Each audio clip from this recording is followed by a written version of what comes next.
Hey everyone, welcome to this weekly Sidereal Astrology forecast for the week of October 31st through November 6th of 2022.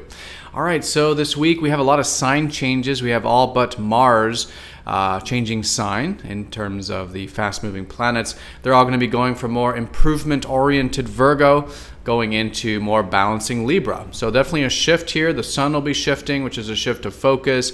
Venus as well, which is a shift of values and how we connect in our relationships. And Mercury, how we think and communicate as well. So again, all from that improvement nature into the more focus on balance, fairness, what's right, and just bringing things back into balance in our lives is a great way of working with that. No major aspects this week, but we are going to be in the first quarter moon of the lunar cycle. So around Tuesday, the early part, really good to challenge ourselves to implement things that may have started or new perspectives we may have had since the last new moon a week ago.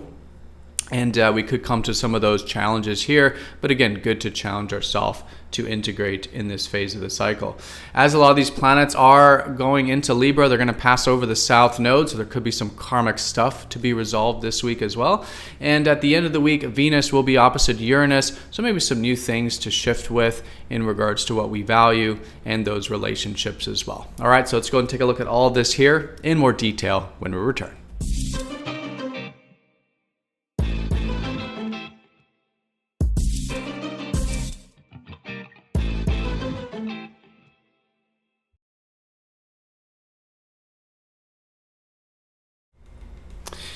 Alrighty, so here's the sky for this week. We're going to look at this for each day of the week, starting first with Monday, October 31st.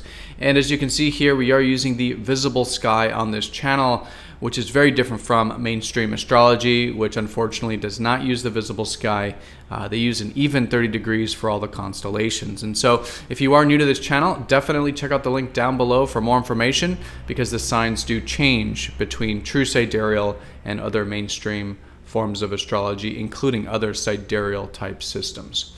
All right, so let's do a bit of a recap here. Actually, the recap is basically what's happening in the sense that we have had a lot of the energy in Virgo. And so this is where the focus has been for the past over month and a half with the sun here. It's where we've been thinking about for around that same amount of time with Mercury here and with Venus connecting in this way in our relationships and just in terms of valuing it. And so Virgo's been about valuing improvement, focusing on life through the lens of what can be improved, and with Mercury, how we can solve problems, fix things, and really getting into that detail-oriented, perfection-oriented energy.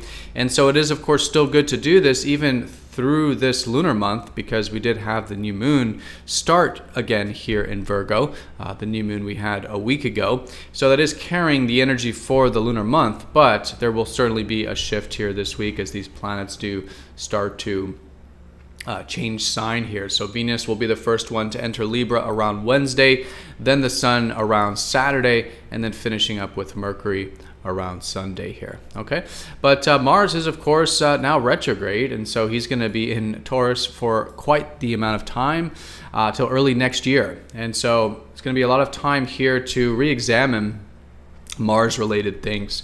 And so this is just starting because we just had Mars go retrograde. So it's good to start to maybe take a different perspective with things that we maybe have goals towards, things that we're initiating in our life, things that we want to pursue, right? Mars is our immediate needs and our drives and our goals and our, short-term ambitions. And so this is all going through a reworking process. So good to be adaptive during this as well, as it's always the case during any retrograde. Be flexible as things change, but especially as things change with our needs, with our goals, with our wants and desires, as it's good to be reflective during all this, but really experiment with all this, because we do learn a lot during retrogrades. And here we can learn a lot about who we are and what we want during the Mars retrograde. And in Taurus, it's about taking things slowly and steadily, cultivating our inner resources, natural talents, natural gifts, connecting to perhaps cultivating external resources, money, abundance, nature. These kinds of things will be the collective theme with it.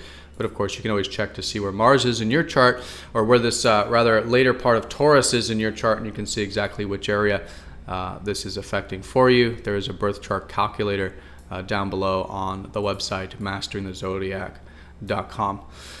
All right, so let's go ahead and break this down one day at a time here. As you can see here with the aspects that there's not a whole lot of aspects going on this week. In fact, you could just say that there's one with Venus opposite Uranus, but this isn't showing the conjunctions with the South Node.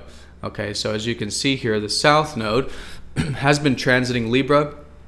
By the way, the South Node does move backwards in the chart, so it is actually moving towards Virgo, by the way, so that'll be the next sign that it goes into. But in this case, this is part of the solar eclipse season, right? We had this partial solar eclipse, which was the last new moon, and that means that this whole lunar cycle is very karmic. It is very much about readjustments to our life path. And in the case of the South Node, perhaps releasing energy regarding the past. Okay, the South Node is past lives, past karma, things that are our comfort zones, our default patterns, our concerns, the things in life that we're not fulfilled with, that we feel like we need to get fulfillment with it. So we pursue it and we try to do it.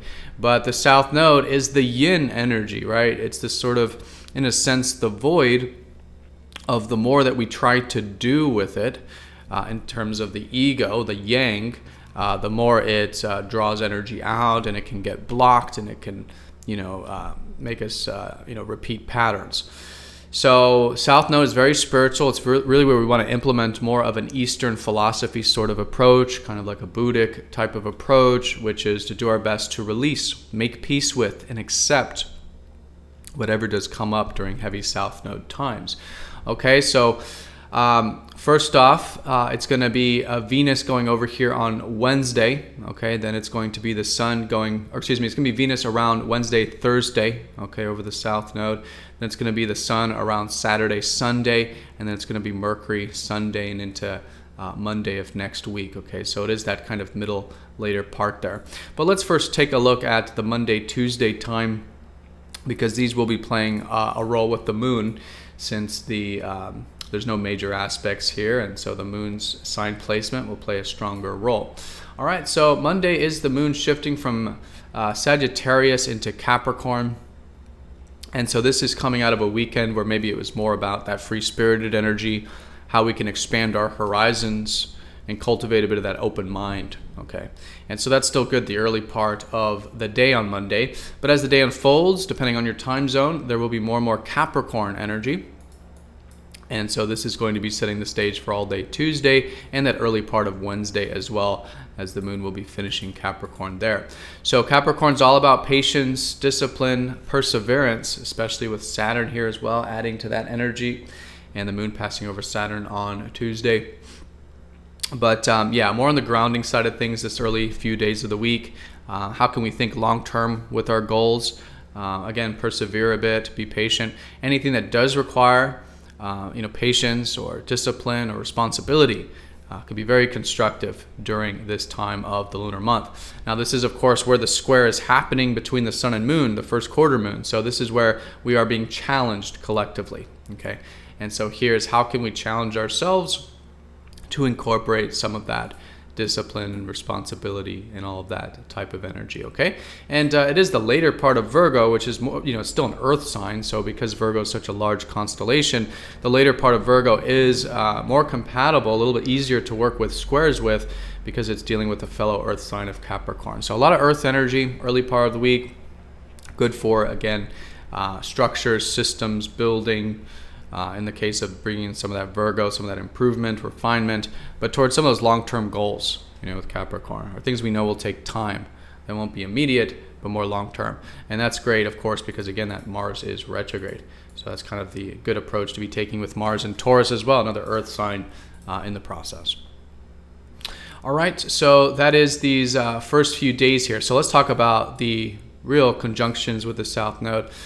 So the South Node isn't felt like in the external world. It doesn't mean there will literally be external things happening in this realm. It could be for some of us, but this is really an internal process, right, with the nodes. The nodes are unseen in the sky. They're not a visible point. And so in that sense, in the astrology, they are the unseen parts of our experiences, okay? And specifically the life path parts of the experiences. So on Wednesday, Venus is going to shift out of improvement Virgo, which is great because that's where she was not comfortable. She's debilitated in Virgo, and she's going into her home domicile of Libra, where she loves to be. Okay, so that is definitely a shift. We'll be noticing Wednesday, Thursday is really a shift of values. Okay, we'll be probably valuing less of that improvement nature and more of fairness and what's right and what's just in life, and what brings in more balance, right? That's the Libra energy there, and that's what Venus is all about as well. It's our, in how we relate with others, but especially in the context of coming to middle ground, cooperation, mutual agreements, coming to agreements, things like this will likely be a major theme. But in this sense, while Venus is passing over the South Node, this sort of Wednesday, Thursday, even into Friday time period, it's good to, see what comes up. Is there some past karmic energy involving some of this stuff? Maybe involving how we relate with others. Are there default patterns? Are there unconscious patterns at play, right? Again, there's nothing to do with the South Node as much as it's awareness. But if there is anything to do, it's more of the yin stuff. Meditation, mindfulness, presence, connecting to our bodies, our feelings. Again, being aware. And it's simply through that awareness that the karma, the past energy will naturally resolve itself. Okay, I want to make that very clear. It's something we have to do. This energy that is already naturally resolving itself, but the mindfulness and awareness of it can help facilitate the process, right? It helps, make it smoother. We're more aware of it or more constructive in that way versus it happening automatically or unconsciously, which is the default. But again, awareness can help balance that out. So this is involving specifically Libra things, but with Venus specifically, these Libra things with relationships and stuff, since Venus is the ruler of that. But it could also be some releasing of old values. Our values could be changing, or again, changing old values into new ones with Venus over here. Okay, so that's again around the Wednesday, Thursday time period with that. Okay, but just so we stay on point with the days, Thursday, moon will be going into Aquarius, and so the moon will be in Aquarius here late Wednesday and all day Thursday. Okay, and so Aquarius is all about our visionary side, and so anything that is about the future, that could be for our own future aspirations, but also for the world, collective things. Also a good time to join up with others with similar values or similar visions for the future. Such as friends, groups, community stuff, could be great to get into some of that, both visionary and collective energy with the moon in Aquarius around Thursday there. Okay. And then Friday, which will be finishing up the weekend, the moon will be in Pisces. Okay, so the whole weekend it is good for a bit of that receptivity. This is where the moon is starting to build some momentum in the lunar cycle, coming out of that square, that more challenging phase in the earlier part of the week. So entering into this gibbous phase, it's more wind in our sails, more momentum as we then start to approach the full moon next week. Okay, and it is that more heightened energy of the lunar cycle, but heightened while it's Pisces, because Pisces is not very, an out in the world or active or high energy sort of sign, right? So this is really about getting into more of the receptive qualities in our day-to-day experiences, right? Practicing things like, again, presence, peace in relationships, since Libra is so involved, compassion, acceptance. Mutual acceptance, unconditional acceptance, right? This acceptance of what is, living presently and going a bit with the flow, is a great way of working with the Pisces. So it's definitely anything on that level, including spirituality, creativity, imagination, rest, peace, presence. Great way of working with that weekend here with that moon in Pisces. Okay, so this is the weekend where the Sun and Mercury will be entering into Libra and passing over that South Node. So on Saturday, the sun starts to shift into Libra and starts to pass over the South Node on Sunday. And so in this context, there is a shift of focus. And again, it is coming from the more improvement nature into the more balanced nature, viewing life through the lens of what is balanced, what is fair, and that. That'll be for at least the next few weeks while the fast movers are flying through here now, moving direct. But here with the karmic energy, again, good for that awareness. The sun can help bring literally awareness to those karmic energies of the South Node, to help facilitate that, burn away the karmic energy, so to speak. And again, all this can be really contributing to what can be very much a new beginning to our life path this solar month, or this rather solar eclipse month. So there's that, and then it'll end with Mercury on Sunday going into Libra, and so this is our mind and our communications. So we'll be thinking more in the realm of fairness and what's right, and communicating in this way as well. And then again, perhaps things involving our communication process will be clearing, will be releasing with Mercury over that south node. Same with thinking patterns, perspectives on life, things like that. All right, so it seems like a lot, but it's really straightforward. I mean, this is really the main event that's happening this week. It is very important. Of course, it's a sign change with all the fast movers going over the south node there, but it's quite straightforward, and that's going from improvement Virgo to balancing Libra, and it's involving a lot of different energies, and of course, releasing things with the south node. Now, there is one final thing I want to mention about the weekend, and that's Saturday. Venus will be opposite Uranus. So Venus is, again, values, relationships, and Uranus is quite erratic, and it's all about, getting outside that comfort zone. So it's great to do that, mix things up perhaps a little bit over the weekend there, do things differently, maybe in some of those relationships, maybe with some of those enjoyments with Venus stuff, but with balance, of course, as the opposition does tend to pull on that.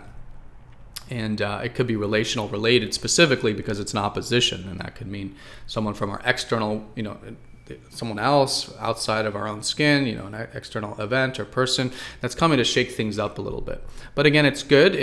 When it's conscious, it can be very constructive, and it's all about getting outside that comfort zone and doing things a little differently, right? Differently with what we're enjoying and how we're connecting. And if that's our intention, then fantastic. This will be a beautiful step in the right direction with that kind of energy to have more freedom, more change, more spontaneity, more excitement, in those values and relationships. All right. And just a bit of a Saturn square, by the way, with Venus square Saturn going into Monday. Doesn't go exact until Monday, but the later part of Sunday, maybe with some of those relational things, just a bit of patience, maybe, thinking long term. Same with some of those values, maybe some of the enjoyments, resources, things like that. A little bit of patience, but anything that is about seeing the long road with those things, maybe into Monday, could be good as well. All right, everyone. So that is the week in a nutshell. Most important thing is we're coming into this first quarter moon of the lunar cycle. Good to challenge ourselves this early part of the week with that moon in Capricorn, which is about the long-term view of things. As we start to get into that middle to later part of the week, all these fast movers are going from improvement Virgo to balancing Libra. And so our minds are shifting there, our focus is shifting there, our values are shifting there. And in the process, releasing perhaps some past energy, past karma, past perspectives, comfort zones, etc.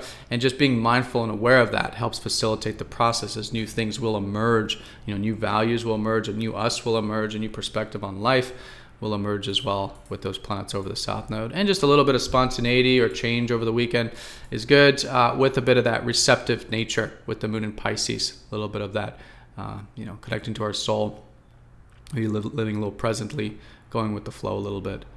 Could be great.